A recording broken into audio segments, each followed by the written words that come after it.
स्थित आप सभी धर्मानुरागी पुण्यात्मा महान भाव। जैन परंपरा में अनेकों आचार्य हुए। उन सब ने एक महत्वपूर्ण बात कही। क्या थी वह महत्वपूर्ण बात? उसके विषय में आज चर्चा करने का प्रयास करेंगे। उन सब ने कहा, तैयार रहो। अब आप लोग सोच रहे होंगे, महाराज जी किसके लिए कह रहे हैं तैयार रहो? एक स्टूडेंट सोच रहा है, कहीं महाराज जी इसलिए तो नहीं कह रहे परीक्षा आने वाली है उसके लिए तैयार रहो। कोई व्यक्ति भूखा है, वह यह तो नहीं सोच रहा भोजन आने वाला है जल्दी से तैयार हो जाओ।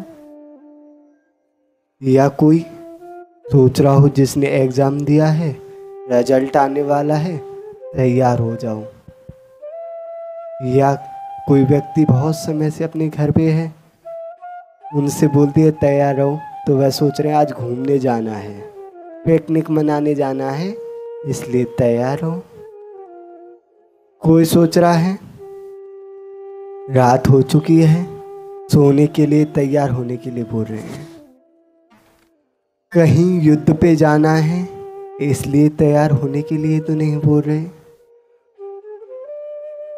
कहीं ऐसा तो नहीं कोई रोग हो गया है, समय से औषधि ले लो, तैयार रहो ये रोग ना बढ़ जाए।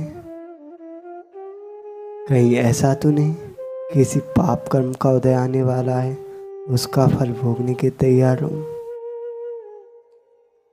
आप लोग अपनी अपनी अपेक्षा से अलग अलग सोच रहे हैं, लेकिन आचार्य भगवान कह रहे हैं तैयार रहो। किस लिए? कोई आने वाला है। दूसरा क्वेश्चन और डाल दिया उसमें। पहले तो कह दिया तैयार रहो, चलो तैयार हो गए। अब दूसरा बोल दिया कोई आने वाला है। कौन आने वाला है? क्या कोई साधु संत आने वाले हैं नगर में, या केवली भगवान का समूह शरण आने वाला है, या कोई पुलिस वाले आने वाले हैं, या इनकम टैक्स ऑफिसर आने वाला है, पता नहीं। कोई अतिथि आने वाला है। कौन आने वाला है? अतिथि। अतिथि का मतलब जानते हो आप लोग? उसकी उपमा मुख्य रूप से दो व्यक्तियों को दी है। कौन है वे दो व्यक्ति? आप वैसे चाहे किसी से भी बोल दो अतिथि, वो सामान्य बात है, लेकिन इसकी उपमा दो को दी है। एक दी है साधु को और दूसरी उपमा दी है यम को, यानी कि यमराज को।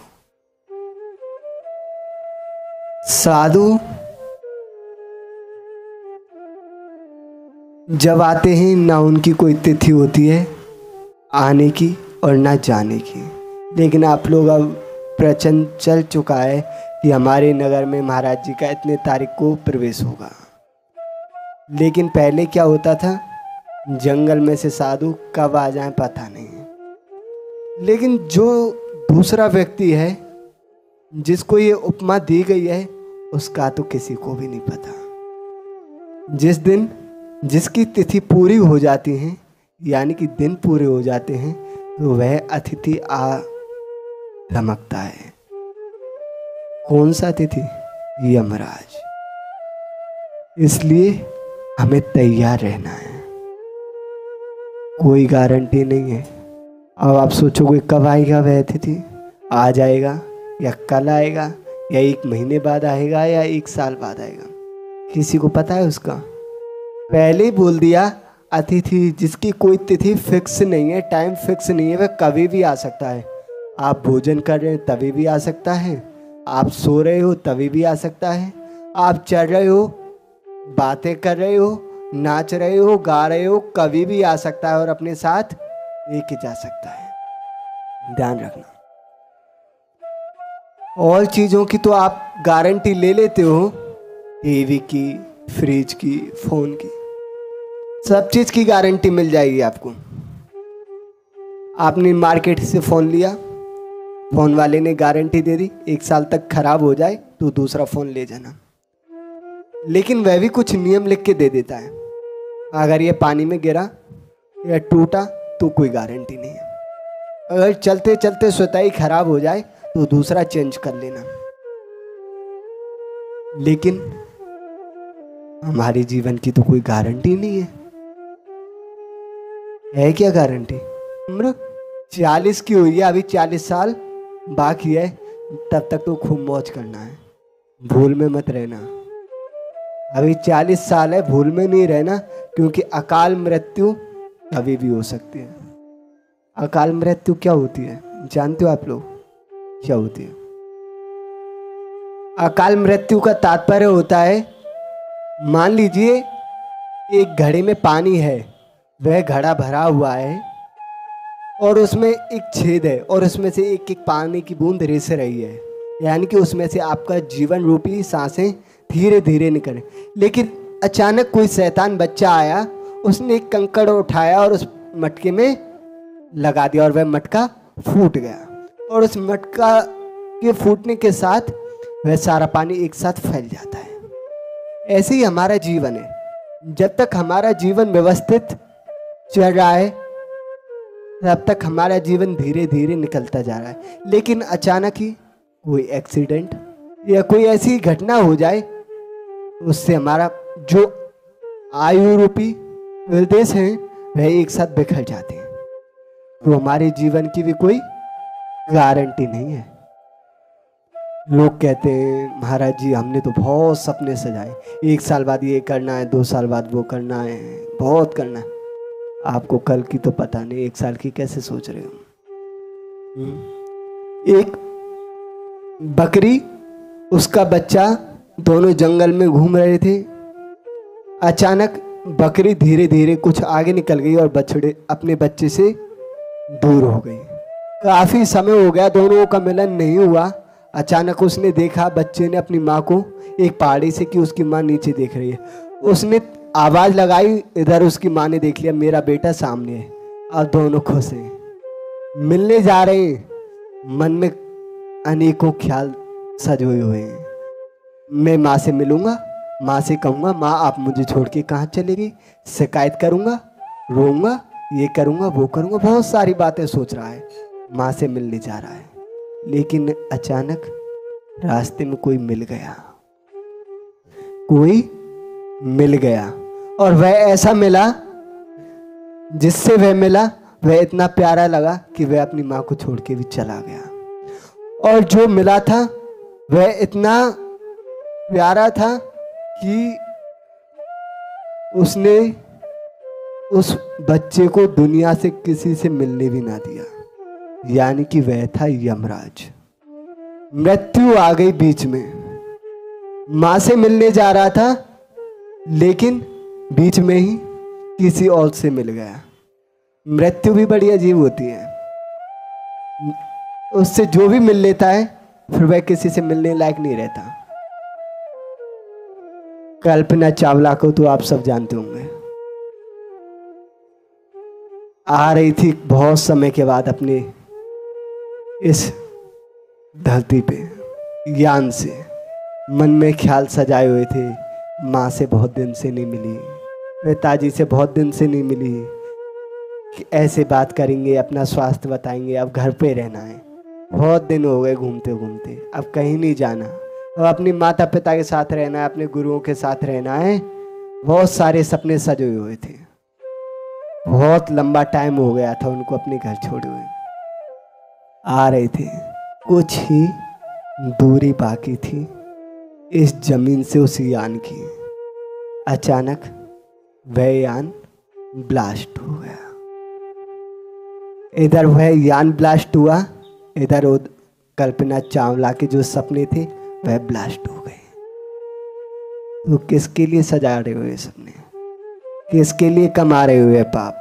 अरे महाराज जी मैं तो अपने बेटे के लिए कमा रहा हूँ, मेरा जीवन तो ऐसे निकल जाएगा।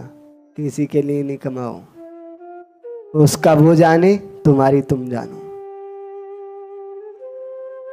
12 भावना में बहुत अच्छी लाइन लगती है हमें, तो हम दिन में 1-2 बार गुनगुनाते रहते हैं। राजा राणा छत्रपति हाथ इनके असवार, मरना सबको एक दिन अपनी अपनी बार। जब मरना ही है हमको भी और आपको भी, तो फिर क्यों चिंता करें किसी की। बहुत चिंता कर ली इसकी उसकी फलान ढेक, मेरे बिना क्या होगा क्या नहीं होगा। तुम ये देखो तुम्हारे मरने के बाद तुम्हारा क्या होगा, उसका जो होगा हो जाएगा, लेकिन अपनी तो देख लो एक बार। बड़ी विचित्र लीला है इस संसार की। एक छोटी सी बात याद आ गई, राजस्थान की घटना है। एक कपल शादी की तैयारी चल रही थी,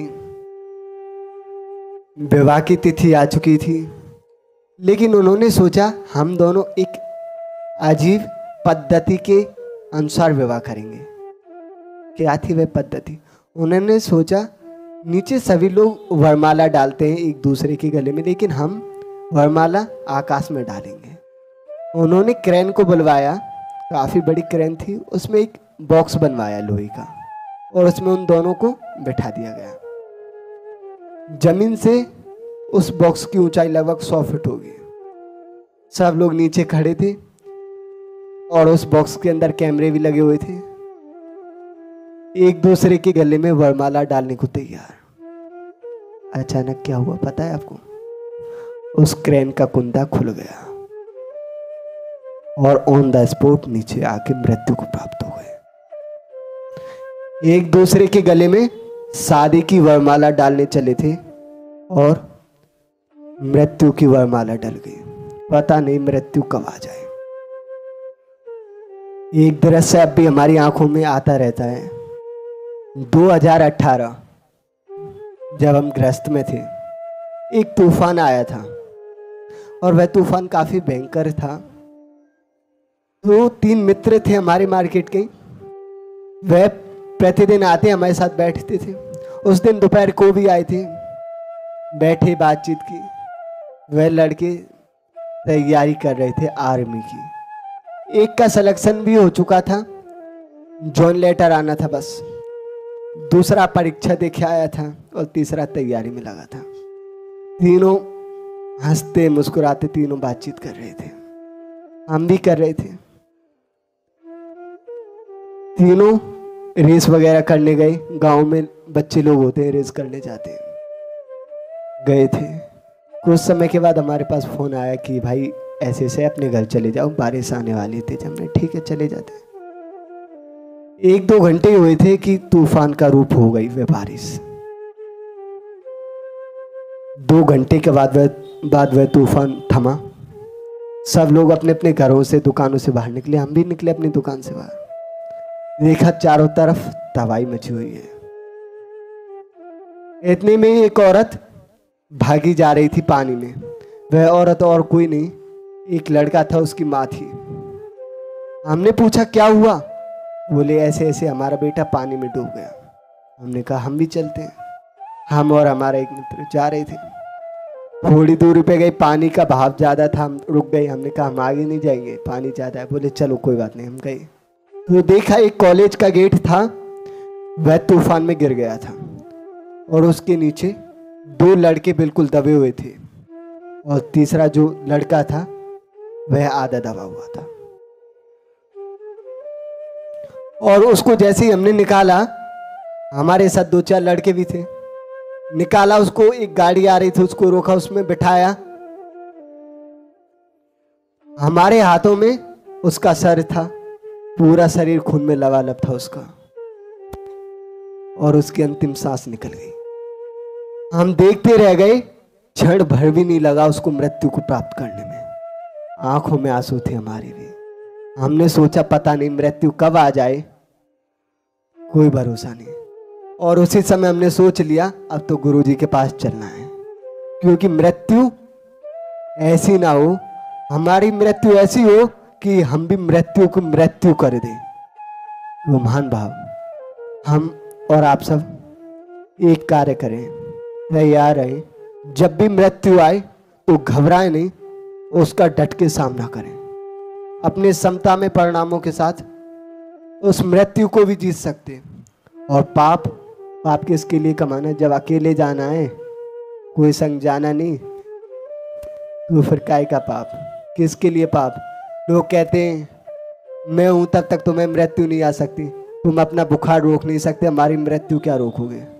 तुम्हें बुखार आ रहा है तो तुम अपना बुखार तो रोक नहीं सकते, अपनी मृत्यु क्या रोकोगे? तो महान भाव, हम बस इतना ही कहना चाहेंगे, हम और आप सब नित्य ही धर्म का सहारा लें, वही हमें जग से पार उतारने वाला है।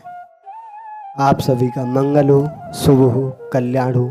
ऐसी मंगल में भावना के साथ अपनी सत्य श्रृंखला को विराम देंगे। जय बोली महावीर भगवान की, परम पूज्य आचार्य भगवान गुरुदेव श्री वसुनंद मुनिराज की।